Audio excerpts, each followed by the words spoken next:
Assalamualaikum warahmatullahi wabarakatuh. Sore yang cerah ya guys, cerah tapi ya.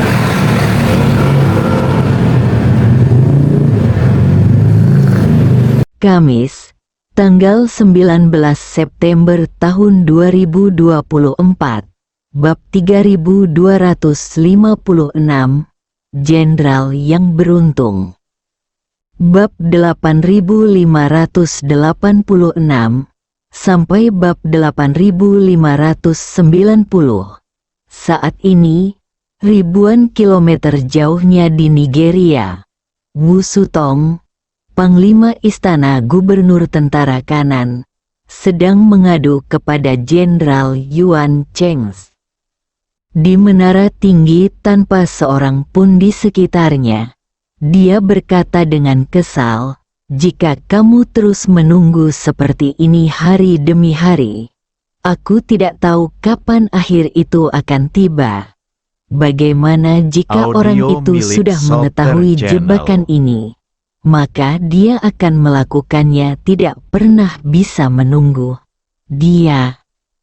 Yuan Cheng berkata dengan suara rendah, "Gubernur besar, ketika Anda datang ke Nigeria, itu terutama karena ketiga tetua datang ke wilayah rumah gubernur tentara kanan kita.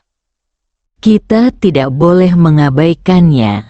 Tetapi sekarang ketiga tetua masih bisa berlatih dalam pengasingan di sini, dan kami tidak perlu secara pribadi kehadiran. Jika Anda menahan kami di sini sekarang, itu akan menunda banyak bisnis. Perubahan besar akan dimulai dalam 2 hari. Tetapi stasiun ini tidak ada dalam daftar perubahan besar kali ini. Apa yang sebenarnya kita lakukan jika kita tetap di sini? Jika tidak berhasil, mengapa kita tidak meminta kepada Tuan Inggris untuk mengizinkan kita kembali ke Napoli dulu?" Wu Sutong terdiam beberapa saat dan menghela nafas. "Saya juga ingin kembali. Tetapi saya pasti tidak bisa mengatakan ini kepada Tuan Inggris. Tuan Inggris pasti akan berpikir bahwa saya hanya ingin meninggalkan Nigeria. Bagaimanapun, satu-satunya orang yang membutuhkan perubahan besar selain di sini. Semua stasiun tentara kematian, kecuali rumah gubernur, berada di bawah kendali jarak jauh ketika saya tinggal di sini dan ketika saya kembali ke rumah gubernur. Tidak ada perbedaan yang mendasar." Ketika Yuan Cheng mendengar ini, dia segera membungkuk 90 derajat dan berkata dengan malu, "Saya tidak berpikir dengan hati-hati, jadi saya meminta gubernur untuk menghukum saya." Wu Sutong melambaikan tangannya dan berkata dengan sedikit kesal, "Saya tidak tahu kapan ini akan berakhir jika kita terus seperti ini."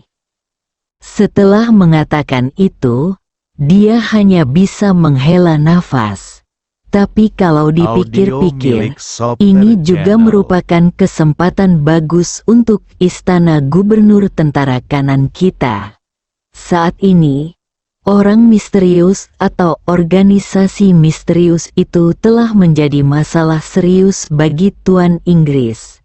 Jika dia bisa menyelesaikan pekerjaannya di sini, dalam pertempuran pertama, itu adalah pencapaian yang luar biasa. Sekalipun kantor gubernur tentara kanan kami hanya membantu sedikit, kami masih mendapat pujian di dalamnya. Yuan Cheng segera mengangguk dan berkata, "Apa yang dikatakan gubernur adalah benar. Selama musuh terpenting Tuan Inggris ditangkap di wilayah istana gubernur tentara kanan kami akan mendapat pujian." Karena itu, Yuan Cheng buru-buru berkata dengan pandangan penuh perhatian, "Gubernur besar, jangan lupa, rumah gubernur tentara kanan kita juga memiliki Song Ryu dan Song Qianxi yang jenius. Kecepatan kultivasinya bahkan dipuji oleh guru Inggris. Ya, Anda telah melatih dan mendukung Song Ryu dan keluarga Song. Penghargaan ini benar-benar milik Anda. Bukankah Tuan Ying akan datang berkunjung tahun depan?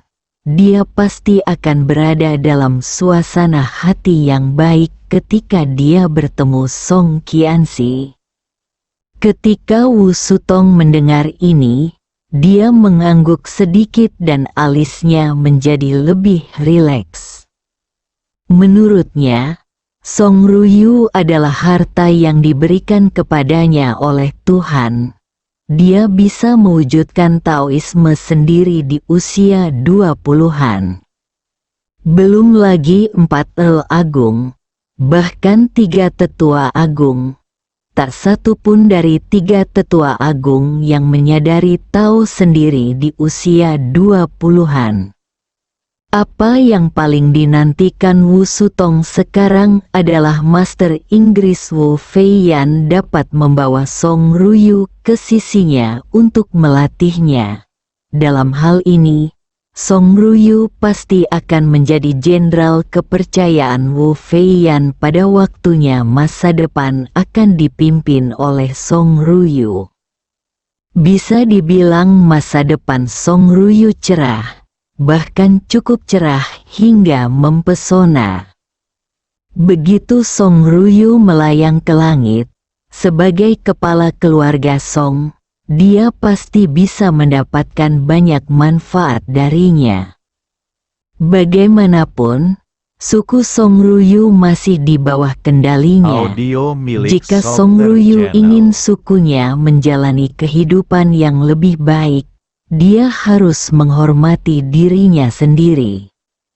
Meskipun Wu Sutong adalah anggota keluarga Wu dan pejabat tinggi di daerah perbatasan, dia tetap merasa tidak aman di hadapan Wu Feiyan. Jika Song Ryu bisa berkembang di samping Wu Feiyan, maka dia akan dianggap sebagai seseorang di dalam pengadilan yang bisa menjadi pejabat. Karena itu, Wu Sutong sangat memperhatikan Song Ryu dalam 2 tahun terakhir. Dia tidak hanya memberinya pekerjaan dan memberinya berbagai kesempatan untuk mendapatkan pengalaman, dia juga merawat keluarganya dengan baik. Wu Sutong bahkan telah memutuskan untuk menjodohkan saudara tiri Song Ryu, yang 3 tahun lebih muda darinya, dengan putra bungsunya yang belum menikah, agar dapat memanfaatkan kesempatan ini untuk lebih dekat dengan keluarga Song dan Song Ryu. Keluarga Wu dalam silsilah ini jelas mensyaratkan bahwa setiap putra keluarga Wu yang menikahi putri keluarga Song harus memperlakukan istrinya sebagai tamu dan tidak boleh mengambil selir. Semula laki-laki dari keluarga Wu selalu diperbolehkan mengambil selir. Jika tidak puas dengan satu pernikahan, setelah 3 tahun menikah, mereka dapat mengambil selir lagi dari keluarga agunan lainnya, dengan maksimal 1 istri dan 1 selir. Jika Anda memegang posisi penting di rumah gubernur tentara kanan, Anda dapat memiliki 1 istri lagi, maksimal 1 istri dan 2 selir. Adapun Wu Sutong, gubernur jenderal, dapat menikahi 3 istri lagi, yaitu 1 istri dan 3 selir. Alasan mengapa jumlah selir harus dibatasi terutama karena keluarga Wu memiliki terlalu banyak ahli waris. Bahkan dengan begitu banyak keluarga jaminan, mereka tidak dapat menyediakan cukup bagi setiap orang untuk menikah dan mengambil selir sesuka hati. Keluarga agunan berstatus kecil, dan menantu perempuan yang sudah menikah bahkan berstatus lebih rendah lagi. Mereka tidak berani berkata apa-apa jika suaminya ingin menikah lagi. Sekarang Song Ruyu, si burung phoenix emas, telah muncul dari keluarga Song. Wu Sutong tidak lagi memandangnya dengan tatapan menghina seperti dulu. Sebaliknya, dia benar-benar ingin mengikat dirinya secara mendalam dengan keluarga Song, memberikan keluarga Song sebuah status yang lebih tinggi, lebih banyak sumber daya, dan memberi keluarga Song status yang lebih tinggi dan lebih banyak sumber daya. Menantu perempuan memiliki lebih banyak rasa hormat keluarga, yang secara alami sangat bermanfaat untuk pengembangan emosi. Wu Sutong, yang berada dalam suasana hati yang jauh lebih baik, tidak bisa menahan diri untuk tidak menghela nafas dengan emosi. Tidak ada bandingannya jika Yujun Dudufu memiliki seorang jenius seperti Ruyu. Begitu seseorang memahami Tao, siklus hidupnya akan diukur dalam ratusan tahun, dan pencapaian Ruyu di masa depan tidak akan sama. Jika kita bisa setara dengan ketiga tetua, atau bahkan melampaui mereka, itu akan menjadi hal yang hebat bagi garis keturunan kita.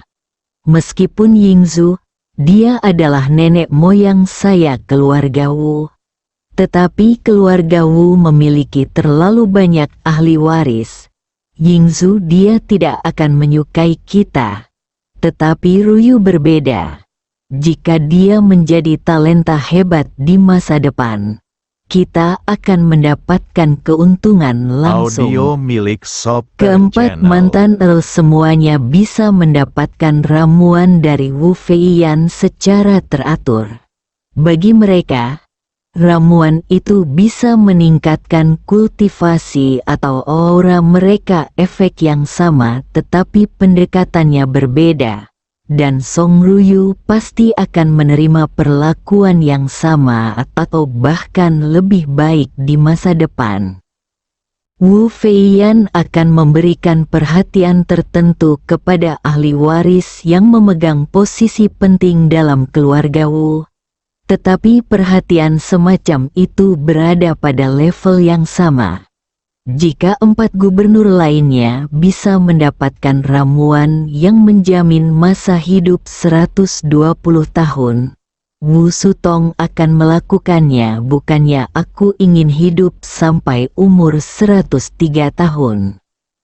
Tetapi jika Song Ruyu bersedia, dia hanya perlu diam-diam memberi Wu Sutong beberapa pil, dan dia akan memiliki kesempatan untuk hidup sampai usia 150 tahun atau bahkan lebih. Yuan Cheng di samping secara alami mengetahui apa yang dipikirkan Wu Sutong, dan berkata dengan cepat, Song Qianxi sangat menghormati gubernur. Saya kira dia juga orang yang tahu bagaimana membalas kebaikannya. Gubernur sangat memandang keluarganya dan memperlakukannya dengan sangat baik. Ini bantuan yang sangat besar. Jika Song Qian berhasil dalam urusannya di masa depan, dia pasti tidak akan melupakan kebaikan gubernur. Wu Sutong tertawa dan berkata, hahaha, itu bagus sekali. Setelah itu, dia berkata pada dirinya sendiri, saya ingin menelepon Ruyu dan merawat jenderal yang diberkati ini dengan baik. Setelah dia menyelesaikan tugas mengganti darah, saya akan melepaskannya selama sebulan atas nama jasanya yang berjasa dalam mengawasi tentara. Biarkan dia kembali ke rumah Song untuk menghabiskan waktu bersama keluarganya.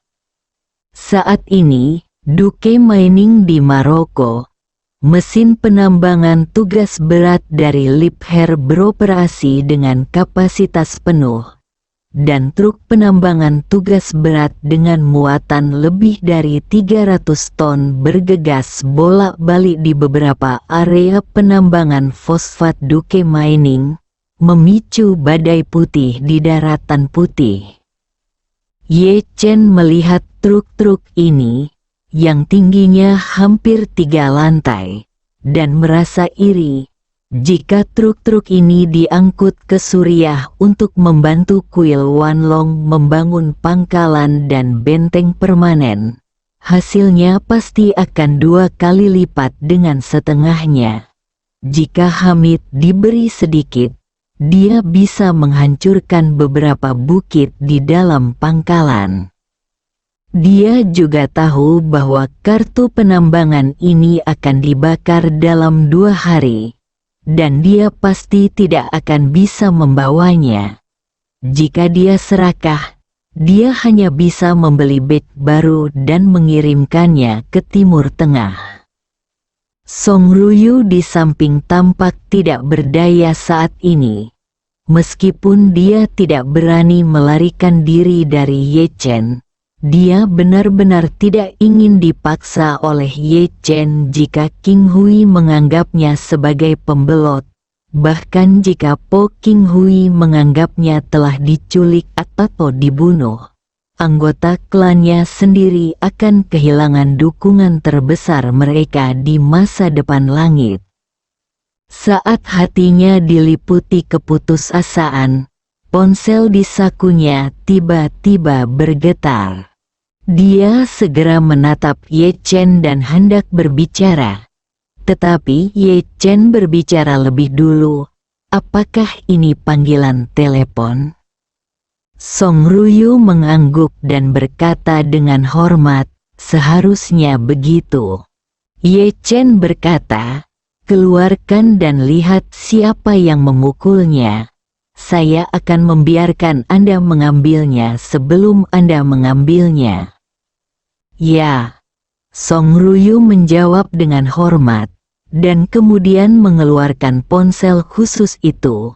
Ketika dia melihat kata-kata "Gubernur Besar" tertulis di sana, dia segera berkata kepada Ye Chen, "Tuan Ye, ini Gubernur Agung Wu Sutong." Ye Chen berkata, "Nyalakan speaker ponsel untuk menjawab panggilan. Jika dia bertanya, katakan saja semuanya normal. Saya ingin memperingatkan Anda, jika Anda bermain trik, Anda dapat membunuh lebih dari 10.000 tentara, ksatria, dan keluarga mereka yang tewas. Dikalau begitu, aku akan membunuhmu dan kemudian seluruh rakyatmu untuk membayar nyawa mereka." Song Ruyu memasang ekspresi tegas dan berkata dengan cepat, "Jangan khawatir, Tuan Ye, saya tahu bagaimana menjawabnya." "Oke." Ye Chen mengangguk dan berkata, "Ambillah." Song Yuru segera menekan tombol jawab, sekaligus menyalakan speaker ponsel, dan berkata melalui telepon, "Gubernur Besar, apa perintah Anda kepada bawahan Anda?" Wu Sutong berkata sambil tersenyum, "Song Qianxi, saya baru saja menelepon Anda untuk menanyakan bagaimana persiapan Anda untuk transfusi darah besar-besaran." Song Ruyu berkata, "Semuanya sudah siap, dan transfusi darah gelombang pertama akan dimulai tepat waktu dalam 2 hari. Yakinlah, Panglima." Wu Sutong berkata sambil tersenyum, "Tentu saja saya dapat yakin ketika Song Qianxi melakukan sesuatu. Saya menelepon Anda untuk memberitahu Song Qianxi bahwa setelah pertukaran darah besar-besaran ini berhasil diselesaikan, Anda dapat kembali ke rumah gubernur untuk melapor ke rekan-rekan Anda. Yang mulia, Setelah Anda hidup kembali, Anda dapat mengambil cuti sebulan, dan kemudian Anda dapat kembali menemui keluarga Anda. Anda telah berada di rumah gubernur selama 2 tahun, dan Anda belum pernah kembali, kan? Bersambung.